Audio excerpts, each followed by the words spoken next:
एक सवाल करते हैं कि अगर मैं आपको बोलूं कि एक ऐसी टेक्नोलॉजी है जो एग्रीकल्चर में काम करती है, दुश्मन को मार भी सकती है, आपके घर पार्सल भी डिलीवर कर सकती है और आपके गांव की जमीन का रिकॉर्ड भी बना सकती है, तो आप बोलेंगे भाई ये एक टेक्नोलॉजी तो नहीं हो सकती। पर ऐसा होता है और उसका नाम है ड्रोन टेक्नोलॉजी। और ये नाम कैसे पड़ा वो मैं आपको आगे बताऊंगा। और आज का वीडियो सिर्फ ड्रोन्स के बारे में नहीं है, आज का वीडियो है एक रेवोल्यूशन के बारे में, एक ऐसी रेस के बारे में जो अभी भी चल रही है। चाइना, अमेरिका और इंडिया तीनों इस रेस में लगे हुए हैं और जो इस रेस में हारेगा वो सिर्फ मिलिट्री में पीछे नहीं रह जाएगा, वो इकोनॉमी में, एग्रीकल्चर में, लॉजिस्टिक में, हर जगह पीछे हो जाएगा। तो ये वीडियो पूरा देखना क्योंकि आज हम बात करेंगे दुनिया में ड्रोन शुरू कैसे हुआ, इंडिया इसमें कहाँ पे स्टैंड करता है और 2030 तक दुनिया कहाँ पहुंचने वाली है। ये बात है 1914 की। एक अमेरिकन इंजीनियर होता था लॉरेंस पेरी। इस आदमी ने एक ऐसा काम किया जो उसके जमाने में जादू से कम नहीं था। उसने एक ऐसा एयरक्राफ्ट बनाया जो खुद अपनी हाइट और डायरेक्शन मेंटेन कर सकता था, वो भी बिना किसी पायलट के हाथ लगाए। जायरोस्कोपिक टेक्नोलॉजी का यूज जो ड्रोन के उड़ते टाइम उसको स्टेबल रहने में हेल्प करता है, वो टेक्नोलॉजी उसने उसी टाइम में इसमें यूज कर दी थी और इसका नाम था ऑटो पायलट। और इस एक इनोवेशन ने दुनिया के सबसे बड़े ताकतवर लोगों को एक अलग ही आइडिया दे दिया कि अगर पायलट की जरूरत ही नहीं है तो पायलट को खत्म करो और सीधा बॉम्ब दो। और ये जो मैंने नाम लिया है लॉरेंस पेरी, इनिशियली ये आदमी एक हॉलीवुड एक्टर था और बाद में इसने अपना फोकस रेडियो टेक्नोलॉजी पे शिफ्ट किया था। और वर्ल्ड वार एक के दौरान 1917 में अमेरिका ने बनाया कैथरीन बग। ये एक अनमैन्ड फ्लाइंग बॉम्ब था। पहले से डिसाइड करो कि कहाँ पे भेजना है और उसको लॉन्च कर दो, वो चला जाता था और वहां पे ब्लास्ट हो जाता था। सोचिए 1917 में ड्रोन एग्जिस्ट करता था, क्या आप ये सोच सकते थे? अब बात करते हैं 1930। ब्रिटेन को एक बहुत बड़ी प्रॉब्लम हो रही थी, उनके नेवी के गनर्स प्रैक्टिस नहीं कर पा रहे थे क्योंकि कोई रियल एयरक्राफ्ट पे गोली नहीं मार सकता था क्योंकि उससे पायलट को हार्म हो सकता था। तो उनके इंजीनियर्स ने बनाया दी हैवीलैंड क्वीन बी। ये एक रेडियो कंट्रोल्ड एयरक्राफ्ट था जो सिर्फ एक काम करता था, हवाओं में उड़ना, ताकि गनर्स उसे निशाना बनाकर प्रैक्टिस कर सकें। और यहीं से आया ड्रोन का नाम। क्यों? क्योंकि ड्रोन का मतलब होता है गुनगुनाना। क्वीन बी मक्खी, मक्खी गुनगुनाती है और ड्रोन गुनगुनाता है। तो यही मतलब कि इसी कंसेप्ट से इसका नाम लिया गया है। वर्ल्ड वार टू में नाजी जर्मनी ने D-1 फ्लाइंग बॉम्ब बनाया था और अमेरिका ने उसी टाइम पे लॉन्च किया था OQ-2, जो कि एक्चुअली एक रिमोट कंट्रोल टारगेट एयरक्राफ्ट था। आप लोग एक चीज अच्छे से समझ लीजिए कि हर बड़ी वार ने ड्रोन टेक्नोलॉजी को 10 साल आगे पुश कर दिया है और ये पैटर्न हमेशा से चलता रहा है। वियतनाम वॉर के टाइम पे 1964 से लेकर 1975 तक अमेरिका के AQM-34 Ryan fire B drones ने 34,000 से ज्यादा सर्विलेंस मिशंस फ्लाई किए थे और नॉर्थ वियतनाम के ऊपर किसी को पता ही नहीं था क्योंकि ये इतने क्लासिफाइड थे कि कोई इनका पता ही नहीं कर पाया। और फिर आता है 90s का दौर, यानी कि 1990s। GPS टेक्नोलॉजी इन्वेंट हो गई थी, मिनिएचराइज्ड इलेक्ट्रॉनिक्स आ गए थे और सेंसर सस्ते हो गए थे। और उसके बाद दुनिया के पहले रियल मिलिट्री ड्रोन एरा की शुरुआत होती है। MQ-1 प्रीडेटर, अमेरिकन मिलिट्री का वो ड्रोन जिसने अफगानिस्तान और इराक में सर्विलेंस और स्ट्राइक दोनों एक साथ की थी। और फिर आता है 2000 जिसमें MQ-9 रीपर, ये एक ऐसा ड्रोन था जिसे देख के दुश्मन की रात की नींद उड़ जाती थी और 27 घंटे तक ये फ्लाई कर सकता था। मिसाइल्स, कैमरा, सब कुछ इंस्टॉल था इसमें और पायलट हजारों किलोमीटर दूर एयर कंडीशन रूम में बैठे होते थे, वहीं से इसको मॉनिटर और गाइड करते थे। भाई ये साइंस का कोई फिक्शन नहीं है, ये रियलिटी है और ऐसा रियलिटी में हो रहा है। अब हम सीधा आते हैं सिविलियन ड्रोन रिवॉल्यूशन पे। 2006 में अमेरिका की FAA, federal aviation of administration ने पहली बार कॉमर्शियल ड्रोन्स के लिए परमिट्स दे दिए। FAA जिसकी मैं बात कर रहा हूँ, फेडरल एविएशन एडमिनिस्ट्रेशन, ये 1958 में स्टेबलाइज किया गया था एविएशन को सेफ बनाने के लिए, क्योंकि जो US का एयर स्पेस है वो दुनिया में सबसे बिजी है और ये FAA केवल अमेरिका तक लिमिटेड नहीं है, इसके रूल्स पूरे दुनिया में फॉलो होते हैं। और आप ये कह सकते हैं छोटी सी बात कि ये एविएशन की दुनिया का वो रेफरी है जो डिसाइड करता है कि कौन कब और कहाँ उड़ेगा। अब आते हैं हमारी मेन बात पर कि जिस एक कंपनी ने सिविल ड्रोन मार्केट को एक्चुअली डिफाइन किया था वो थी एक चाइनीज कंपनी, उसका नाम था DJI, दाजियांग इनोवेशंस, जो कि शेंज़ेन चाइना से बिलोंग करती। DJI का फाउंडर था फ्रैंक वैंग। 2006 में कॉलेज में था ये बंदा और इसने एक प्रोजेक्ट बनाया और इसका पैशन ड्रोन में था। आज DJI अकेली कंपनी है जो ग्लोबल कंज्यूमर ड्रोन मार्केट का 70 से 80% कंट्रोल करती है। सोचिए, एक चाइनीज कंपनी अमेरिका के अंदर भी, यूरोप के अंदर भी और इंडिया के अंदर भी हर जगह उसका ही ड्रोन बिकता है। इतना डोमिनेंस था कि अमेरिकन गवर्नमेंट ने DJI को सिक्योरिटी थ्रेट डिक्लेयर कर दिया और US मिलिट्री ने DJI ड्रोन्स बैन कर दिए। पर सिविल मार्केट्स में आज भी DJI का ही राज है। अब कुछ नंबर सुनते हैं, वो भी बड़े ध्यान से। 2024 में ग्लोबल ड्रोन मार्केट का size approximately 47 to 48 billion US dollar था। 2025 में ये बढ़ के 54 बिलियन डॉलर के आसपास पहुंच गया है और 2030 तक मार्केट एनालिस्ट को प्रेडिक्शन है कि 95 बिलियन से 138 बिलियन तक पहुंच सकता है।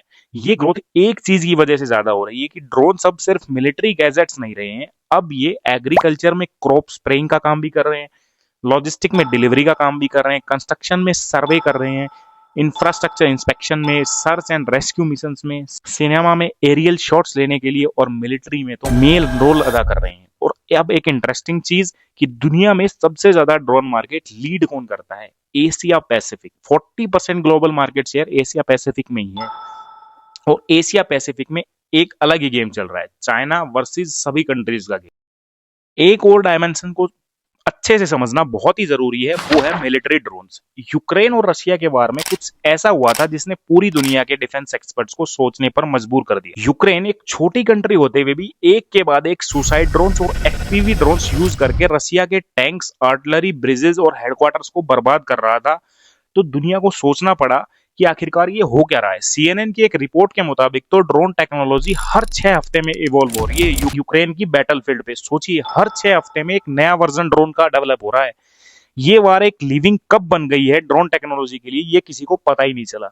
और इस वार से एक और लेसन हमें मिला कि चीप बीट्स एक्सपेंसिव, यानी कि सस्ते से महंगे को बीट किया जा सकता है। एक $500 का FPV ड्रोन एक 2 मिलियन के टैंक को बर्बाद कर सकता है। ये एसिमेट्री, ये इनइक्वालिटी ऑफ वेपन्स, ये दुनिया की मिलिट्री स्ट्रेटेजीज को इतनी गंदे तरीके से तोड़ रही है, किसी ने इसके बारे में सोचा भी नहीं। अब हम बात करते हैं टर्की, जिसने बनाया था बैरक्टर TB2। ये एक मीडियम एल्टीट्यूड का ड्रोन है। 2020 में लीबिया में नैग्रोर्नो कारबाख में बैरक्टर ने एक थर्ड वर्ल्ड सेंचुरी को वार जीतने में हेल्प की थी, सिर्फ ड्रोन्स की वजह से। टर्की की बैकर कंपनी का फाउंडर एक बहुत ही छोटा लड़का था जो कि एक पॉलिटिशियन की बेटी से शादी करता है और पॉलिटिशियन का नाम था रिसेप तैयब अर्दोगन।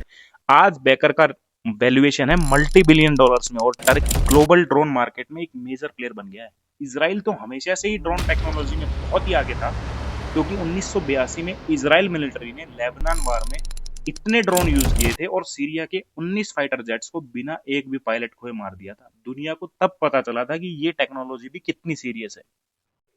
और अब हम आते हैं सबसे इंटरेस्टिंग एंगल पर, यानी कि अपने घर की बात करते हैं, हमारे देश भारत की। इंडिया की ड्रोन स्टोरी थोड़ी देर से शुरू हुई थी, लेकिन जब शुरू हुई तो ये बहुत जल्दी भागने लगी। इसकी शुरुआत कहां से हुई?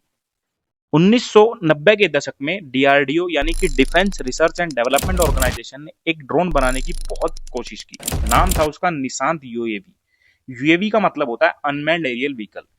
रिकॉनिसेंस के लिए बनाया गया था, लेकिन ये सपना पूरा नहीं हुआ क्योंकि प्रोजेक्ट अटका रहा, क्योंकि बहुत से चीजें हम इंपोर्ट करते थे और वो इंपोर्ट पे डिपेंडेंस के कारण ये प्रोजेक्ट अधूरा रह गया। लेकिन 1999 में जब कारगिल वार हुआ तो यहाँ पे पहली बार इंडिया ने ड्रोन्स का सही यूज देखा। इजराइल से लिए हुए हिरोन और सर्चर ड्रोन्स ने सर्विलेंस का इतना बढ़िया काम किया कि तब इंडिया को पता चला कि ये बहुत ही इंपॉर्टेंट चीज है और हमें इसमें अपने आप को एडवांस बनाना होगा। और फिर एक गेम चेंजिंग ईयर की शुरुआत होती है, यानी कि 2021 की। एक drone regulation 2021 Indian government launch करती है।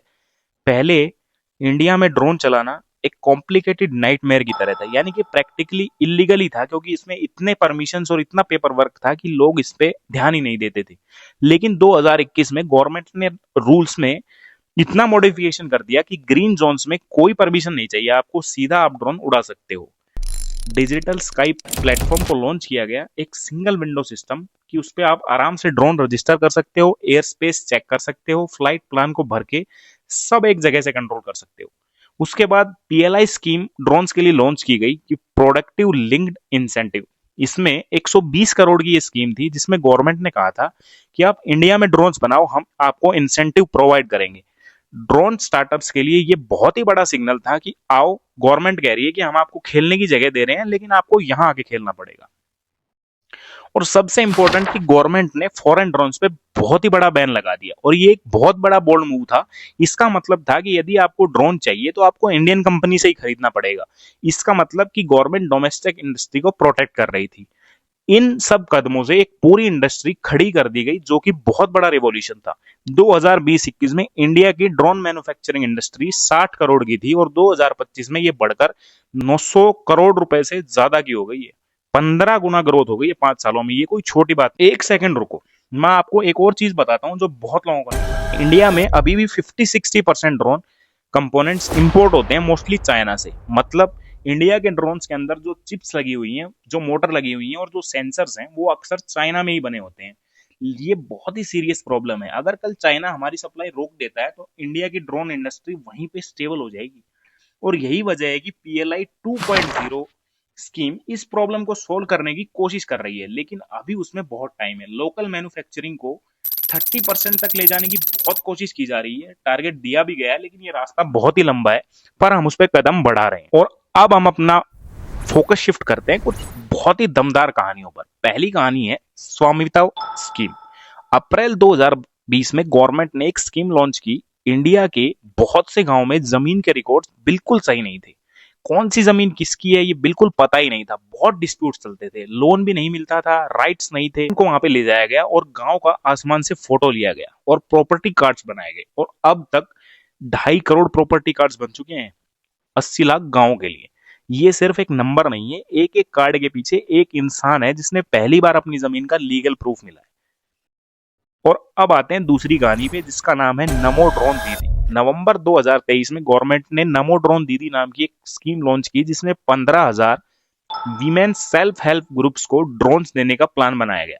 1261 करोड़ टोटल वैल्यूएशन की स्कीम बनाई गई जिसमें 80% कॉस्ट गवर्नमेंट बियर कर रही थी और सेल्फ हेल्प ग्रुप्स को सिर्फ 20% पैसा ही लगाना था।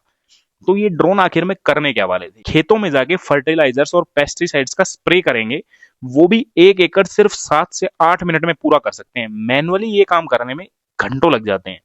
उत्तर प्रदेश के सीतापुर से एक ड्रोन दीदी की स्टोरी मैं आपको सुनाता हूँ कि मन की बात में मोदी ने मेंशन की थी। वो बोलती है कि पहले खेत में हाथ से काम करो तो पीठ में दर्द रहता था, अब ड्रोन से काम होता है और पैसे भी ज्यादा आते हैं। टेक्नोलॉजी ने एक रूरल वीमेन की डिग्निटी इतनी बढ़ा दी, यही ड्रोन की रियल पावर है। और बिल गेट्स भी नमो ड्रोन दीदी स्कीम को पर्सनली देखने इंडिया आए थे। पूरी दुनिया को शौक लग गया था कि इंडिया इतना आगे कैसे निकल गया।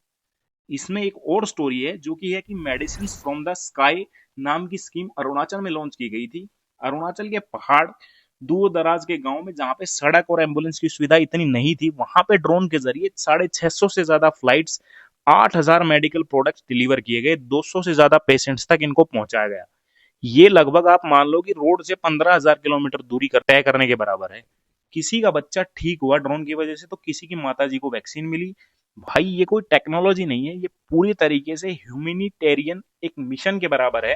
अब थोड़ा मिलिट्री डोमेन की तरफ शिफ्ट होते हैं। 7 मई 2025 को रात में पहलगांव में हमारे 26 सिविलियंस की शहादत के बाद इंडिया ने बहुत ही करारा जवाब दिया था ऑपरेशन सिंदूर करके। 9 टेररिस्ट कैंप बहावलपुर, मुरीद के मुजफ्फराबाद समेत इंडिया ने इस ऑपरेशन में टारगेट किए थे।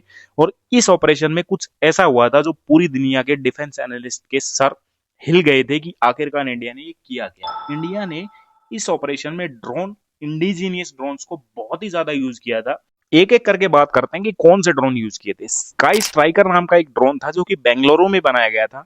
अदानी के अल्फा डिजाइन टेक्नोलॉजीज ने इजराइल की एल्बिट सिस्टम के साथ मिलकर ये ड्रोन बनाया था। ये एक लॉइटरिंग म्यूनिशन है, याद रखें, वो कैमिकेज ड्रोन जो चक्कर लगाता है, टारगेट अपना एक्वायर करता है और फिर डाइव करता है और धमाका कर देता है। 5 से 10 किलो वार एडी ये कैरी कर सकता है और इसकी रेंज कम से कम 100 किलोमीटर तक है। दूसरा जो मेन ड्रोन यूज हुआ था वो था नागास्त्रा 1। सोलर इंडस्ट्रीज ने नागपुर में बनाया था ये ड्रोन। 480 यूनिट्स इंडियन आर्मी को सप्लाई भी की थी। ये पूरे तरीके से मैन पोर्टेबल है कि एक सोल्जर इसको अपने हाथ में भी कैरी कर सकता है और 15 से 30 किलोमीटर की रेंज है। इसकी सबसे खास बात यह है कि पैरासूट लगा के ये वापस भी आ सकता है, यानी कि इसको हम रीयूज भी कर सकते हैं। अगला जो ड्रोन था वो था JM-1, जो कि जोनेटे टेक्नोलॉजी का 100% इंडियन डिजाइन ड्रोन था। पहली बार कॉम्बैट में इसको इस्तेमाल किया गया था। इंडिया का पहला फुल्ली इंडिजीनियस कैमिकेजे ड्रोन जिसने दुश्मन के टेरिटरी में जाके स्ट्राइक की थी। उसके बाद बात करते हैं इजराइल के हैरोप ड्रोन की, जो कि इंडिया ने 2010 में एक्वायर कर लिया था। ये रडार सिस्टम को टारगेट करता है। यही वो ड्रोन है जिसने पाकिस्तान के एयर डिफेंस सिस्टम को पूरे तरीके से ब्लाइंड कर दिया। अब जरा एक सेकंड रुको, लेकिन इस ऑपरेशन में पाकिस्तान ने क्या किया? पाकिस्तान ने 600 से ज्यादा ड्रोन छोड़े थे इंडिया पे। एक रात में 300 से 400 ड्रोन तो एक ही साथ छोड़ दिए थे, और ये सब टर्की में बने हुए ड्रोन थे, बाइकर या कामिकाज। और इंडिया ने इन ड्रोन्स को काउंटर करने के लिए बहुत से ऐसे एयर डिफेंस सिस्टम इस्तेमाल किए थे जो कि स्पेशली ड्रोन्स के लिए बनाए गए हैं। कि आकाश तीर, जो कि DRDO ने डेवलप किया है। दूसरा है D4 एंटी ड्रोन सिस्टम, जो कि एनिमी के ड्रोन्स को जैम कर देता है। और हमारा पेटेंट एक आकाश मिसाइल सिस्टम। पाकिस्तान के सारे ड्रोन्स को लगभग रोक लिया गया था। एक भी सिविलियंस या मिलिट्री इंस्टॉलेशन पर सिग्निफिकेंटली डैमेज नहीं पहुंचा पाए थे। तो मिलिट्री एनालिस्ट ने कहा था कि ये पहली बार हुआ है जब साउथ एशिया में ड्रोन सेंट्रिक वॉरफेयर देखी गई है। इंडिया ने एक डेमो दे दिया है कि हम सिर्फ डिफेंड करना नहीं जानते, अटैक भी करना जानते हैं, और अपने ज्यादातर हथियार हमारे अपने ही हैं। इसी को कहते हैं आत्मनिर्भर भारत। ये सिर्फ एक स्लोगन नहीं था, ऑपरेशन सिंदूर में हमने इसको प्रूफ भी किया है। और अब हम बात करते हैं फ्यूचर की, कि आखिरकार ड्रोन का फ्यूचर क्या है। और फ्यूचर सुनोगे तो आपकी आंखें खुली की खुली रह जाएंगी। ड्रोन के फ्यूचर में अमेजोन ऑलरेडी कुछ सिटीज में ड्रोन डिलीवरी टेस्ट कर रहा है। वॉलमार्ट, गूगल के विंग, जिपलाइन, ये सब कंपनीज एक ऐसी दुनिया बना रही है जहां आपका पार्सल 30 मिनट्स में आपके घर के छत पे लैंड कर जाएगा। ड्रोन डिलीवरी मार्केट 1 बिलियन से कम है और 2030 तक ये 27 बिलियन US डॉलर तक पहुंचने की कैपेसिटी रखती है। उसके बाद ई वोटल कंपनी फ्लाइंग टैक्सीज पे काम कर रही है, और ये सबसे मस्त आइडिया है, जिसमें जो भी एविएशन, आर्चर, ई-हैंग, ये कंपनीज ऐसे एयरक्राफ्ट बना रही हैं जो रनवे की जरूरत ही नहीं पड़ेगी और सीधा आपको पिक किया जाएगा और सीधा उतार दिया जाएगा। इलेक्ट्रिक मोटर से ऑपरेट होगा। बड़े सिटीज में ट्रैफिक से बचकर रूफटॉप टू रूफटॉप ऑपरेट किया जाएगा। 2025-26 में पायलट प्रोग्राम चल रहे हैं। 2027-28 में कुछ सिटीज में कॉमर्शियल सर्विस शुरू भी हो सकती है। मुंबई, दिल्ली, बैंगलोर में ट्रैफिक में फंसा हुआ कोई बंदा बोल भी सकता है, यार ये इंडिया में कब आएगा? रास्ता तो बनाया जा रहा है, लेकिन इसमें अभी टाइम। और इंडिया ने अभी एक मिलिट्री का अगला चैप्टर भी अनलॉक किया है, जिसमें स्वम ड्रोन्स को बनाया गया है। ये टेक्नोलॉजी बहुत ही इंप्रेसिव है, क्योंकि इसमें हजारों ड्रोन्स एक साथ ऑपरेट करते हैं एक सेंट्रल AI सिस्टम से। कोई एक मेन कंट्रोल नहीं होता। एक ड्रोन अगर गिर भी गया तो बाकी ड्रोन काम करते रहते हैं और अपना रास्ता बदल भी देते हैं। चाइना ने 2017 में 1200 ड्रोन का स्वम उड़ते हुए दिखाया भी था। सिंक्रोनाइज्ड, कोऑर्डिनेटेड और एक लिविंग कॉन्स्टेलेशन की तरह दिखाया था। American military 1 billion US dollar invest कर रही है स्वम ड्रोन टेक्नोलॉजी में। एक एनालिस्ट ने कहा था कि जो कंट्री स्वम ड्रोन टेक्नोलॉजी में आगे निकल जाएगा वो 21st सेंचुरी का मिलिट्री सुपर पावर बनेगा ही बनेगा, उसको कोई नहीं रोक सकता। अब एक चीज करके देखते हैं कि 5G और AI का कॉम्बिनेशन ड्रोन इंडस्ट्री को कहां तक लेके जा सकता है।